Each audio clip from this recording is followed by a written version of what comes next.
Hello everyone. So now today we will again study something new about the PPC, and today we will be studying different points or different regions on the PPC and their indication. What do different points on the PPC in different regions indicate? अलग अलग regions पे जो PPC पे points मिलते हैं वो indicate क्या करते हैं, उनका मीनिंग क्या है और इसको किस तरीके से हम अपनी इकोनॉमी के एनालिसिस में यूज़ कर सकते हैं, ये हम पढ़ेंगे आज. So now look at the diagram. Again I will tell you this thing whenever you people are sending me the solutions. Most of you are doing it in the right way, but still some children are there, some students are there who are properly not mentioning the axis, all the coordinates. They are not making diagram properly. They are not using pencil properly. So please keep this thing in mind. अगर आप इसको properly represent नहीं करेंगे तो diagram बनाने कोई मतलब ही नहीं रहेगा. और अगर हमारा डायग्राम ही प्रॉपर नहीं है तो इस पूरे कॉन्सेप्ट को हम कहाँ से लेके आएंगे. तो हमारा पूरा कॉन्सेप्ट डायग्राम के ऊपर डिपेंडेंट है. तो डायग्राम को तो रिप्रेजेंटेटिव बनाओ, टाइडी बनाओ, नीट बनाओ, ठीक है ना. जल्दबाजी में मत रहो, इसको प्रॉपरली बनाओ. So now look at the diagram. Normal PPC based on certain assumption. अब हम यहाँ पे ये बात कर ही नहीं रहे कि अजम्पशन टूट रहा है कि नहीं टूट रहा. ये एक प्रॉपर पीपीसी है जिसको हम एक प्रॉपर अजम्पशंस पे बना रहे हैं, जो कि आपने स्टार्टिंग में देखा था. क्योंकि यहाँ पे ना ही ये यहाँ से आगे जा रहा है, कोई एरो नहीं है, ना ही कोई पैरेलल पीपीसी है, ना ही पीछे आ रहा है, ना ही ये क्या हो रहा है, ना ही ये रोटेट हो रहा है, ना शिफ्ट हो रहा है. तो मतलब कोई अजम्पशन ब्रेक नहीं हो रहा है. प्रॉपर पीपीसी है, प्रॉपर अजम्पशन पे प्रॉपर अजम्पशन पे बेस्ड है. ठीक है. तो यहाँ पे आप 3 पॉइंट्स देख सकते हो, सी, डी और ई. ठीक है. सी, डी एंड ई. ठीक है. सी आप कहाँ पे देख रहे हो? Inside the PPC, inside the PPC. D आप कहाँ देख रहे हो? ऑन द पीपीसी, कर्व के ऊपर. ई कहाँ है? Outside the PPC. तो अब हम ये देखेंगे कि इन तीनों का मतलब क्या होता है. इनसाइड अगर कोई पॉइंट होगा तो वो क्या इंडिकेट करेगा, ऑन द पीपीसी कोई पॉइंट होगा तो वो क्या इंडिकेट करेगा, और आउटसाइड कोई पॉइंट होगा तो वो क्या इंडिकेट करेगा. सबसे पहले मैं आपको बताऊंगा डी के बारे में, क्योंकि ये ऐसी चीज़ है जो हम पहले पढ़ चुके हैं. मैंने आपको पहले ही बता दिया है कि ये जो कर्व है वो क्या इंडिकेट करता है. मैंने आपको पहले ही बताया है कि ये जो कर्व है ये फुल यूटिलाइजेशन ऑफ रिसोर्स या फिर पोटेंशियल यूटिलाइजेशन ऑफ रिसोर्स बताता है. ये हमारे रिसोर्सेज का दायरा बताता है, तभी इसको बाउंड्री लाइन भी कहते हैं. इसके बाद प्रोडक्शन नहीं हो सकती. समझ रहे हो. तो ये एक बाउंड्री लाइन है, एक सीमा है जिसके बाद प्रोडक्शन नहीं हो सकती. यहाँ तक प्रोडक्शन ज़रूर हो सकती है. ठीक है. यहाँ तक प्रोडक्शन ज़रूर हो सकती है. तो जब भी कोई पॉइंट पीपीसी के ऊपर होता है तो वो ये इंडिकेट कर रहा है कि इस प्रोडक्शन के ऑल्टरनेटिव पे, इस बंडल पे हमारा रिसोर्स क्या हो रहा है, फुली यूटिलाइज हो रहा है. ठीक है. कॉम्बिनेशन चाहे कुछ भी हो, दोनों गुड्स का यहाँ पे कोई सा भी कॉम्बिनेशन बन रहा हो, लेकिन अगर कोई भी पॉइंट पीपीसी के ऊपर होता है, उस बाउंड्री लाइन के ऊपर हो रहा है, तो इसका मतलब ये है कि वो पूरी बाउंड्री लाइन, वो मतलब पूरा के पूरा रिसोर्स को उसकी बाउंड्री तक यूज़ कर रहा है. इसका मतलब ये है कि ये वो बंडल है जो प्रोडक्शन के पोटेंशियल पे ऑपरेट कर रहा है. ये रिसोर्सेज को फुलेस्ट उनके पोटेंशियल यूज़ पे रख रहा है. तो जब भी कोई पॉइंट ऑन द पीपीसी हो तो आप ये समझेंगे resources are fully utilised, resources are fully utilised. ठीक है. और एक बात, रिसोर्सेज फुली यूटिलाइज होंगे कैसे? आप कैसे रिसोर्स को फुली यूटिलाइज करेंगे? आप रिसोर्सेज को फुली यूटिलाइज करेंगे बाय एम्प्लॉइंग देम. ठीक है. By employing them. अगर ये प्रोडक्शन बंडल हो रहा है, मतलब दोनों गुड की इतनी इतनी यूनिट्स बन रही हैं, तो बन तो तभी रही है ना जब हम अपना पूरा रिसोर्स लगा रहे हैं. अगर पूरा रिसोर्स लगाएंगे ही नहीं तो ये वाला बंडल कैसे बनेगा. समझ रहे बात को. तो हो क्या रहा है, जब भी कोई पॉइंट पीपीसी के ऊपर होगा उसका मतलब ये है कि resources are fully utilised, resources का पोटेंशियल यूटिलाइजेशन हो रहा है, साथ ही साथ रिसोर्सेज आर फुली एम्प्लॉयड. इस चीज़ को दिमाग में बैठा लेना कि अगर ये पूरी इकनॉमी है तो ये फुल एम्प्लॉयमेंट का पॉइंट है. यहाँ पे इस पूरी इकनॉमी के पीपीसी में हमारा जो रिसोर्स है वो फुल एम्प्लॉय हो रहा है. रिसोर्सेज अनएम्प्लॉय नहीं हो रहे हैं. क्या हो रहा है? फुल एम्प्लॉयमेंट लेवल है रिसोर्स का. अब आ जाओ इनसाइड. ठीक है. अगर पीपीसी के ऊपर पोटेंशियल लेवल है और अगर पीपीसी के ऊपर कोई पॉइंट फुल एम्प्लॉयमेंट लेवल बता रहा है तो अंदर का क्या होगा? अंदर का साफ बात है कि भाई ये बाउंड्री लाइन थी, यहाँ तक आप प्रोडक्शन कर सकते हो. लेकिन एक बात मैं आपको और बता दूं PPC represent the potential level of output but not the actual level.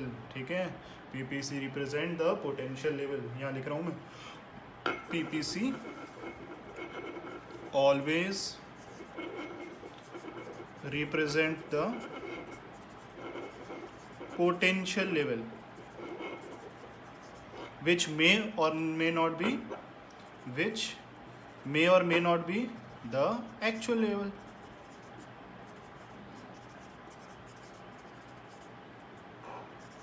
तो इस लाइन का मतलब समझो सबसे पहले कि पीपीसी जब भी बनता है ना तो वो रिसोर्स का पोटेंशियल लेवल बता देता है, लेकिन क्या पोटेंशियल लेवल हमेशा एक्चुअल लेवल रहेगा?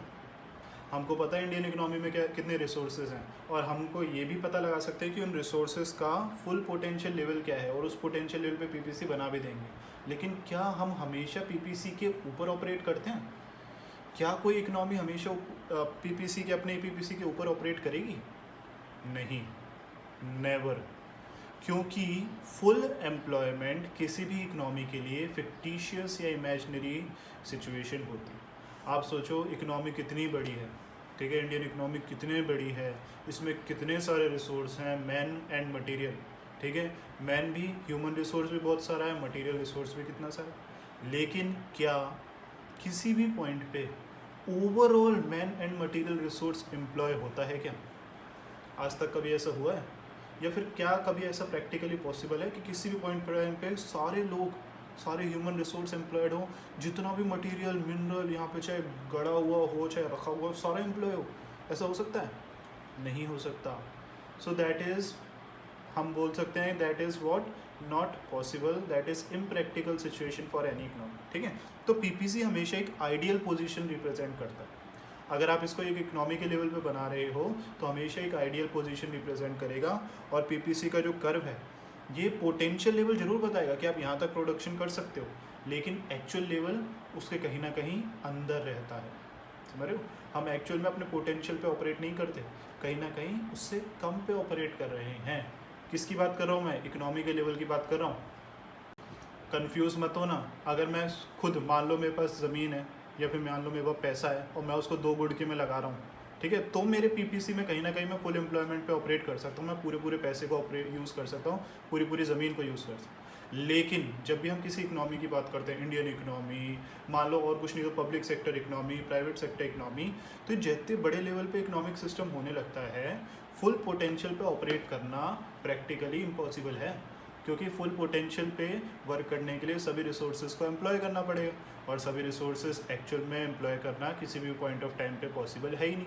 ये तो बड़ी प्रैक्टिकल सिचुएशन आप भी देखते हो। अनएम्प्लॉयमेंट ऐसी सिचुएशन है जो हर इकोनॉमी में, इंडियन इकोनॉमी में भी है, बाकी इकोनॉमीज़ में भी है। तो अनएम्प्लॉयमेंट तो हमेशा रहती है, और अनएम्प्लॉयमेंट के प्रेजेंट रहने का मतलब है कि हम अपने पोटेंशियल पे ऑपरेट नहीं कर रहे। तो इसका मतलब इतना है कि जब भी आप इंडिविजुअल या छोटे लेवल पे देखते हो तो आप पीपीसी के ऊपर हो सकते हो, ऑन द पीपीसी ऑपरेट कर सकते हो। लेकिन जब भी आप एक इकोनॉमी के लेवल पे देखते हो तो एक इकोनॉमी हमेशा अपने पीपीसी के ऊपर ऑपरेट नहीं करती, वो हमेशा कहीं ना कहीं इनसाइड द पीपीसी ऑपरेट करती है। ये उसका क्या है, जो डी पॉइंट है वो है उसका पोटेंशियल लेवल, वो पोटेंशियल लेवल बताएगी। लेकिन ये जो पॉइंट है ये वाला सी, ये है उसका एक्चुअल लेवल। यहाँ पे एक्चुअल में क्या हो रहा है, प्रोडक्शन हो रहा है, ये ही वो पॉइंट है जहाँ पे हम एक्चुअली वर्क कर रहे हैं और हमारी कोशिश है अपने पोटेंशियल तक पहुँचने की। तो इनसाइड द पीपीसी मतलब होता है resources are not fully utilised, resources are not fully utilised, और very important, it indicates what? Indicates unemployment of resources, indicates unemployment of resources. And this is a fact for every economy. Every economy operates inside the PPC, because in any economy you cannot make unemployment nil. आप किसी भी economy में unemployment नील नहीं कर सकते, किसी भी economy में अपने पूरे के पूरे ओवरऑल रिसोर्सेज को किसी पॉइंट ऑफ टाइम पे यूज़ नहीं कर सकते, ठीक है। अब आ जाओ आउटसाइड। फिर आउटसाइड तो बड़ा इजी से रह जाता है यार। आउटसाइड जब हमारा पोटेंशियल ही यहाँ तक है तो हम उसके बाहर कैसे जाएंगे? रिसोर्सेज का दायरा ही है, फ्रंटियर बाउंड्री है, तो उसके बाहर कैसे जाएंगे? तो आउटसाइड द पीपीसी हम बोलते हैं non feasible reason, non feasible, unattainable, ठीक है, अनअटेनेबल रीजन। इतने लेवल ऑफ रिसोर्सेज से तो हम वहाँ तक नहीं पहुँच सकते, इतने लेवल ऑफ रिसोर्सेज से वहाँ तक पहुँचा नहीं जा सकता। हाँ, अगर असम्पशन ब्रेक और रिसोर्सेज बढ़ जाएं और पीपीसी राइटवर्ड शिफ्ट कर जाए तो हो सकता है वो पॉइंट अचीव हो, लेकिन अभी के असम्पशंस और अभी के पीपीसी से तो वो अचीव नहीं हो सकता। तो बेसिकली आपको ये देखना है कि पीपीसी पे 3 पॉइंट्स हो सकते हैं, एक on the PPC, inside the PPC and outside. On the PPC it will always indicate the potential level, ठीक है, बट द पोटेंशियल लेवल मे और may not be the actual level, ठीक है। Inside the PPC it indicates the actual level of production, या वो level जहाँ पे resources fully utilise नहीं थे, जहाँ पे कुछ ना कुछ लेवल ऑफ अनएम्प्लॉयमेंट प्रेजेंट थी, ठीक है, जहाँ पे इकनॉमी अनएम्प्लॉयमेंट ऑफ रिसोर्सेज के साथ वर्क कर रही थी, ठीक है। और सबसे लास्ट बार का क्या है, वो बिल्कुल ही नॉन फीजिबल है, अनअटेनेबल है, क्योंकि उतना रिसोर्सेज हमारे पास प्रेजेंट नहीं है। So now to make this concept more clear, I have written one question, ऐसा आपको क्वेश्चन देखने को मिलेगा। देखो क्वेश्चन क्या है, due to the employment generation programme और due to the efforts of the government has been able to reduce the level of unemployment in India. Now you have to analyse its impact on the PPC of India. कहने का मतलब government के efforts की वजह से, उसके employment generation programme की वजह से एम्प्लॉयमेंट बढ़ी है और अनएम्प्लॉयमेंट कम हुई है। एम्प्लॉयमेंट क्या हुई है, बढ़ी, अनएम्प्लॉयमेंट हुई है कम। अब बोला पीपीसी के रेफरेंस पे बताओ, तो वापस आ जाओ, हमने वो डायग्राम बना ही रखा है और हमको यहाँ पे पता ही है कि भाई पीपीसी, ये इंडिया का पीपीसी है। अज्यूम क्या कर लिया, यहाँ पे पूरे इंडिया के रिसोर्सेज की हेल्प से ये एक कर्व ड्रॉ हुआ। तो यहाँ पे हमारा जो डी है, डी इंडिकेट क्या कर रहा है, डी इंडिकेट कर रहा है पोटेंशियल लेवल ऑफ आउटपुट, और सी ए इंडिकेट कर रहा है एक्चुअल लेवल ऑफ आउटपुट। अब क्वेश्चन ये है कि अनएम्प्लॉयमेंट गिर रही है, मतलब जहाँ पे भी हम प्रोड्यूस कर रहे थे अनएम्प्लॉयमेंट है, तो कहीं ना कहीं हम पीपीसी के अंदर थे, समझ रहे बात को। अगर फुल एम्प्लॉयमेंट होती तो हम पीपीसी के ऊपर होते, लेकिन क्योंकि अनएम्प्लॉयमेंट है तो हम पीपीसी के कहाँ हैं, अंदर है।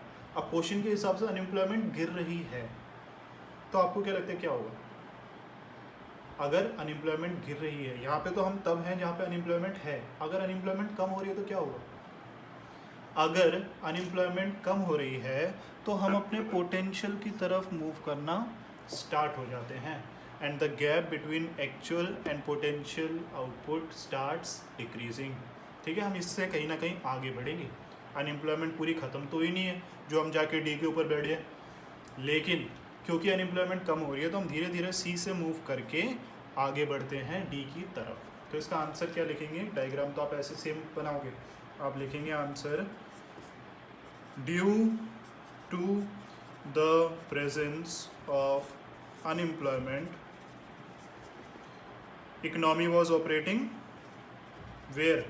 Economy was operating inside the PPC, समझ रहे हो, क्योंकि अनएम्प्लॉयमेंट प्रेजेंट थी तो economy was operating inside the PPC. When unemployment starts reducing, ठीक है, अनएम्प्लॉयमेंट रिड्यूस होना स्टार्ट हो गई तो क्या होगा, starts reducing the gap between, ये मैं अभी यूज़ कर रहा हूँ, ये आपको आंसर्स में यूज़ नहीं करना है, यहाँ पे जगह की शॉर्टेज है इस वजह से, ठीक है ना।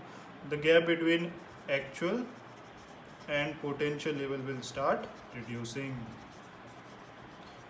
रिड्यूसिंग, ठीक है। तो ये आंसर हो गया, along with diagram you will get 3 marks. यहाँ पे डायग्राम बना दी, मैंने आपको बता रखा है कैसे करना है, diagram towards the left, explanation towards the right. तो क्या रहा है, क्योंकि अनएम्प्लॉयमेंट प्रेजेंट थी तो हम कहीं ना कहीं इकनॉमी पीपीसी के अंदर ऑपरेट कर रही थी। अब हुआ क्या, जब अनएम्प्लॉयमेंट कम होने लग गई तो हम अपने पोटेंशियल की तरफ जाने लग गए, and the gap between actual and the potential level start falling, उनके बीच का गैप कम होने लगा। कहाँ तक गया, कितना गया, उस तक हमको कोई मतलब नहीं है, हमको कॉन्सेप्ट बताना है कि भाई गैप कम हो गया और कहीं ना कहीं पीपीसी की तरफ हमारी मूवमेंट बढ़ी। इसका जस्ट ऑपोजिट बोले कि भाई अनएम्प्लॉयमेंट बढ़ रही है तो क्या होगा, अगर अनएम्प्लॉयमेंट बढ़ रही है तो ये एरो इस तरफ आ जाएगा, समझ रहे हो, इनका गैप और बढ़ने लग जाएगा। अनएम्प्लॉयमेंट जितनी ज़्यादा बढ़ेगी आप पीपीसी से दूर जाओगे, अनएम्प्लॉयमेंट जितनी कम होगी आप अपने फुलर यूटिलाइजेशन के पास जाओगे, पीपीसी के पास जाओ। तो अब आपको एक और नई बात पता चली है जो क्वेश्चंस में ध्यान में रख के आपको आंसर लिखना है, ठीक है। जब भी अजम्पशन बिगड़ रहा है, अजम्पशन ब्रेक हो रहा है, तो या तो शिफ्ट हो जाएगा या रोटेशन हो जाएगा। लेकिन अगर अजम्पशन प्रॉपर है, क्वेश्चन बोल रहा है यूटिलाइजेशन के बारे में, क्वेश्चन ये नहीं बोला रिसोर्स बढ़ गए घट गए, क्वेश्चन ये कह रहा है कि रिसोर्सेज यूटिलाइज हो रहे हैं, एम्प्लॉय हो रहे हैं या नहीं। तो आपको इस कॉन्सेप्ट को यूज़ करना है और इस तरीके से आंसर लिखना है। तो क्वेश्चन में हमेशा देखना कि क्या रिसोर्स बढ़े हैं, क्या टेक्नोलॉजी चेंज हुई है। अगर रिसोर्स बढ़े हैं तो शिफ्ट, टेक्नोलॉजी बदली है तो रोटेशन, और अगर इन दोनों में से कुछ नहीं हुआ, बस रिसोर्स पहले यूज़ में आ रहे थे या यूटिलाइज हो रहे थे, एम्प्लॉय हो रहे थे, अब अनएम्प्लॉय हो रहे हैं या इनका अनएम्प्लॉयमेंट कम हो रहा है, एम्प्लॉयमेंट से रिलेटेड कोई बात है, तो क्या होगा, इस तरीके से आपको आंसर लिखना है।